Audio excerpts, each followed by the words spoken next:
Hey there, welcome to Blushing Phoenix. My name is April. I'm the founder of Blushing Phoenix, and I healed myself from erythrophobia, which is the fear of turning red, through a series of adventures that are all documented here on this channel if you want to go check those out. But Blushing Phoenix has been here since 2019. It's when I started my exposure therapy journey. It's when I started putting myself in front of the camera to talk about this. I was on this journey to heal myself and to let other people know that they were not alone if there were others like me out there. And so much amazing stuff has happened on my own healing journey and meeting people like yourself who's watching this. So you have come to this channel at the right time. You're right where you need to be. And I'm so grateful and honored that you would come here and listen to me in order to have some more tools for your healing journey. Because here's the thing, you are fully equipped with everything you need.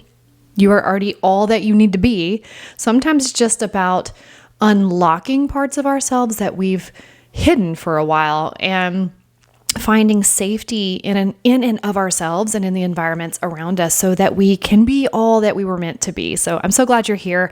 And today I just want to talk a little bit about menstrual cycle and cycle syncing. I've talked about this in some previous videos, but it was like stuffed into a whole lot of other information. But I started writing some blogs and sharing those on the website at blushingphoenix.com. And one of the newer blogs is about menstrual cycle and blushing and how cycle syncing helped me.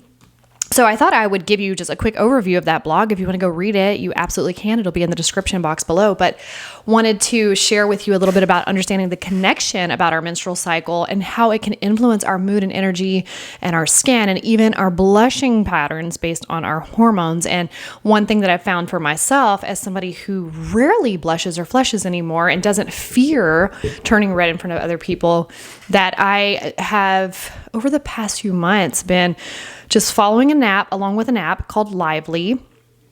And it kind of shares with me what part of the cycle I'm in. So my first recommendation to you would be that if you think if you're a woman who has a period or has hormones, period. I didn't mean it that way. If you have a period or hormones, period, start tracking your cycle, and you can use an app, whatever works best for you. You can Google all sorts of apps that are out there. But for me personally, I've been using Lively and it works great. It will help you to journal and track your moods, your emotions, your blushing throughout your cycle. When you can identify your phases, which is you have your menstrual, like your actual having your period part, then you have your luteal. Oh, no, not your luteal. You have your follicular. Then you go into your ovulatory, and then you go into your luteal, which everybody's like, oh my gosh, luteal is so crazy and chaotic. And I have had my own experiences, and it's usually during the luteal phase going into the menstrual phase that I have more of a tendency to flush. I'm just more tired. My hormones are all over the place. I'm not in a big people-y mood during that time, and I'm not feeling my best in my body. And all of that is absolutely okay. So I'm going to read a little bit from this blog here. It says that the menstrual cycle can be broken down into 4 main phases: menstruation, follicular phase, ovulation, and luteal phase. During ovulation, estrogen levels peak, which can increase sensitivity and make you more prone to blushing. In the luteal phase, just before your period, progesterone rises, which can cause fluctuation in your body temperature and trigger blushing episodes. That's what I have found is pretty consistent in my cycle.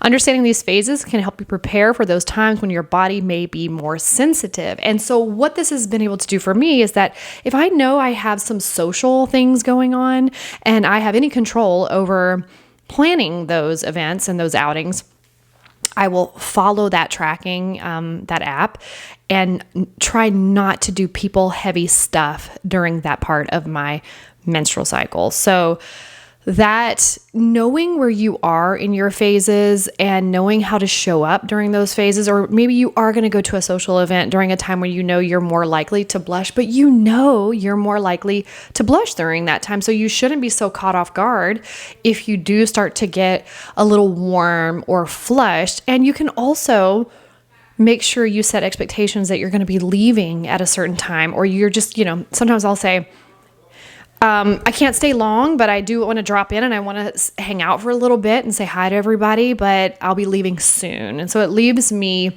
with the flexibility, and I've set the expectations that I won't be staying long. So just understanding that. I know in the past I would like force myself to stay places, and I would flush big time if I tried to force myself. So anyway, I just being able to see where I'm at in my cycle, even when I do interviews here on Blushing Phoenix. I know I need to prepare for those interviews, and I want to be a good host to the people who are so kindly sharing their stories here with me. And I try to plan and prepare those actual recording dates on days when I know I'm not going to be feeling overwhelmed in my body, because I want to create the best environment for them and for me and for you when you're watching and listening into those episodes. So it's really about learning like how you work and how you are in your environment. And I know you can't always control that, but you can absolutely soften the blow when you know.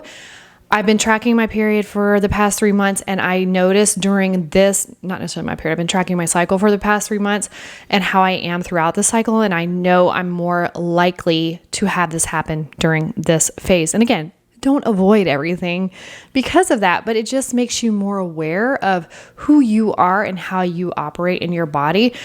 And to be honest, it helps you offer up a little more self-compassion to yourself as well, because in case you haven't thought about it lately, I'm here to remind you that you're just a human and nobody expects you to be perfect.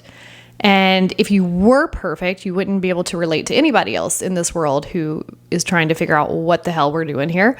So I think you're okay just as you are, and I'm glad you're here. So practicing some gentle self-care is really, really important as you learn more about your cycle. So when you know you're going to be feeling more sensitive, or you're going to want to eat more carbs, or whatever the thing is that you want to do, like just know it's not going to be forever. A way that I like to look at this is I try to think about when we would drive to the beach in Florida from Tennessee.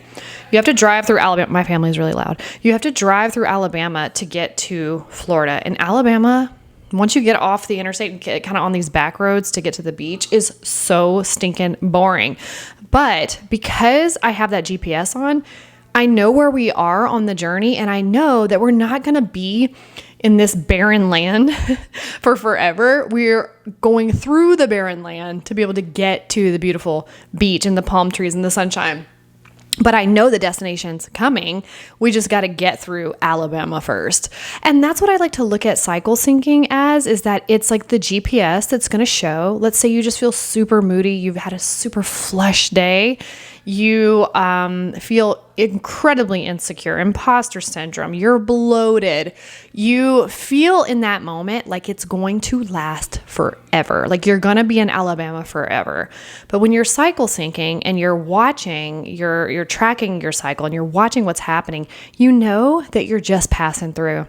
And you're a little kinder when you're passing through. You might want to stop at the little gift shop in the little town and buy a coffee mug, because you're just passing through. And now you can enjoy Alabama as opposed to dreading it, because you know you're still getting to your destination. So now you're able to enjoy the journey a little bit more, if that makes sense. The big thing is to just give yourself some grace and know that you are a human. You are a human in this flesh. You are having a human experience. You're a spiritual being that is navigating the world around you just like everybody else. And no matter who makes it look like they have it all together, they don't. What does having it all together even mean truly? It is this idea that's been pushed out to us by propaganda and by celebrities and probably by a bunch of people on YouTube and social media that try to teach you how to have it all together. I don't even know what that means to even say if I have it all together or not. I think what we want to identify by, and what I want to identify with, is finding freedom in myself and in the environments and in the people around me, or getting away from those people and those environments and honoring myself first by know thyself and knowing how I work and how I operate, and also being able to still show up in the world on those harder days and those harder seasons and harder periods, not necessarily the period, but harder periods of life, and know that that's okay too. Like, I'm sure you've been in a situation before where it just sucked. Like, your mood sucked. You did not feel good, but you still had to show up, and you did it. Or you gave yourself a rest day, whatever fit in your life for that day. All of that's okay. I remember when I was pregnant with my last child, my pandemic surprise, Axton, and we were working from home, and we hadn't told anybody that I was pregnant yet. And I was so absolutely nauseous, but I was running a team of multiple people. Like, I think our side of the building had over 300 employees, and I was running a team of like 8 direct reports, who then they had a bunch of direct reports. It was crazy, chaotic. I was always in meetings, and I was so freaking sick. Talk about hormones. Like, first trimester, horribly nauseous, and I would have to show up to those meetings and give it my all when I was there. And I remember as soon as we would hang up the Zoom call, like, okay, great, have a great day, and I would just hit the button to like leave the meeting, and I would just be like and like melt in my chair, and sometimes go lay on my couch, because I'm like, I gave it everything I had in that moment, and I don't have anything else to give.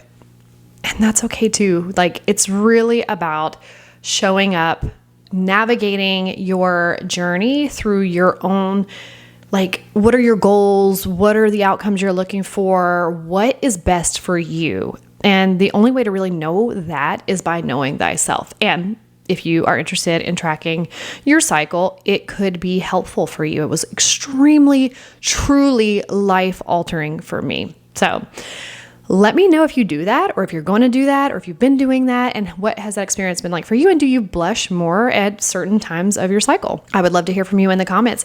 Be sure to give this video a thumbs up and subscribe if you have not yet. And until next time, listen, you are so much more than redness, and you better rise and thrive. See you later.